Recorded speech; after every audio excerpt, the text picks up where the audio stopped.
the mysterious Ada Wong, the character who deals in the shadows, where we the players never truly know if she's working with the good guys or she's just there to further her goals and to accomplish her mission, where we see examples of these from the classic Resident Evil 2 and all the way to the other cameos in the subsequent games, movies, and even novels. So in this video, we'll be discussing how she was developed as a character and how she was changed from her original design from Resident Evil 1.5. Anyways, before we do get started with the video, I just want to say my name is DeVuH, and I do cover a lot of Resident Evil and The Last of Us content on my channel. So if you guys are interested in that type of content, then please feel free to like and subscribe for more videos like this in the future, and also possibly adding me on Instagram and on Twitter, where you guys can message me there at any time. Alright, so starting off, let's go ahead and discuss how she was created as a character and what changes it made for the final product that we saw in the classic Resident Evil 2. So originally, Ada wasn't actually named Ada because her initial character went by the name of Linda, where she was an umbrella scientist who worked at the exact same underground lab facility where William Birkin was developing the G virus. She is my creation!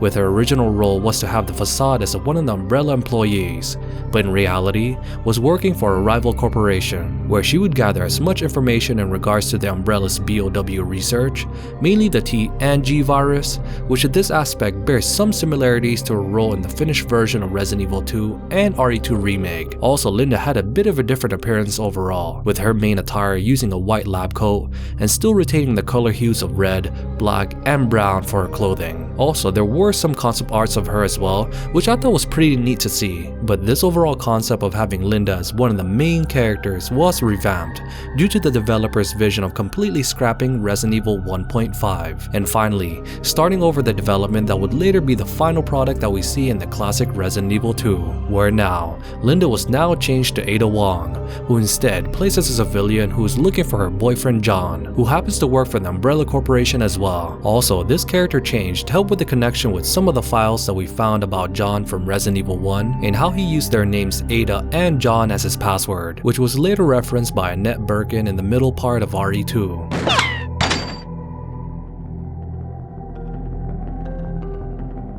Don't move. You're the one who was with that cop, if I'm not mistaken. Identify yourself. Ada Wong. Ada Wong. I've heard that name before. Now I remember. One of the men from Chicago who came to assist the T-virus research used his girlfriend's name as his password. Ada and John, I believe.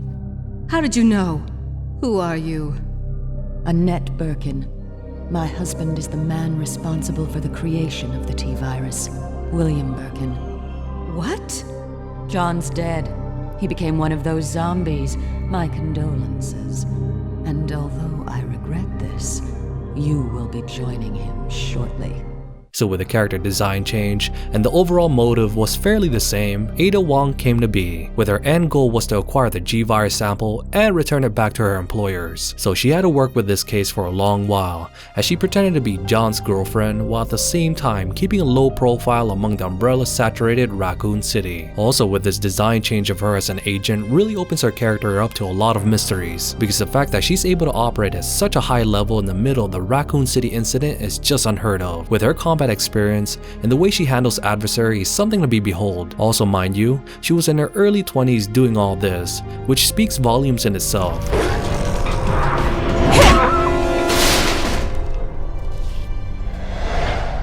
Anyways, like I mentioned earlier, Ada would reprise a role that was similar to Linda from Resident Evil 1.5, where she would still help Leon to some extent as they make their way into the Umbrella secret lab, but at the same time manipulating her way into finishing her mission. With the highlights to this was clearly shown in Resident Evil 2 Remake, and how easily Leon was blinded by his sense of justice, thinking that Ada was there to help spread the ordeals of the Raccoon City incident. But all in all, I love the fact that they still retained this aspect to Ada even after they scrapped the Resident Evil 1.5 game as a whole.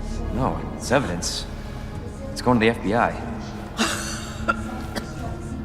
You trust that bitch? What's that supposed to mean? She's not FBI. She's a mercenary. She's gonna sell it. The G-virus is gonna go to the highest bidder. That's bullshit. I hope you're right.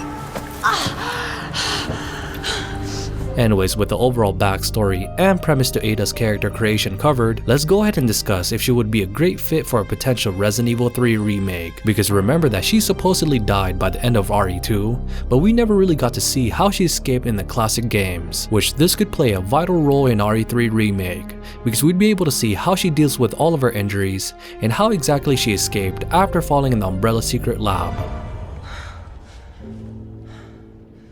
Take care of yourself, Leon. No!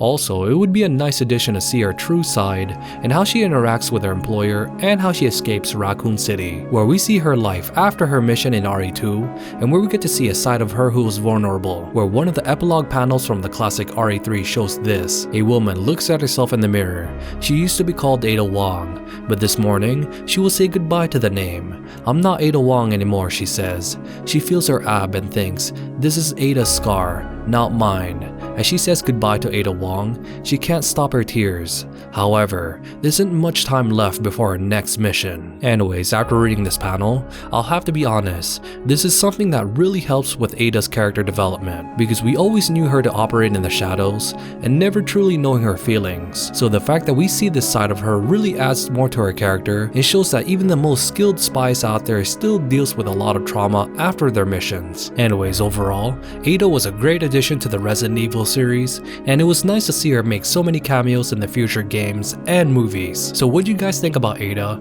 and should she make another appearance in a future Resident Evil game? Please let me know and why on the comment section down below. Also, if you guys enjoy the content, then please don't forget to hit that like and subscribe button for more videos like this in the future. Anyways, as always, you guys have a great rest of your day, and this is DeVuH, and I'll see you guys in the next video.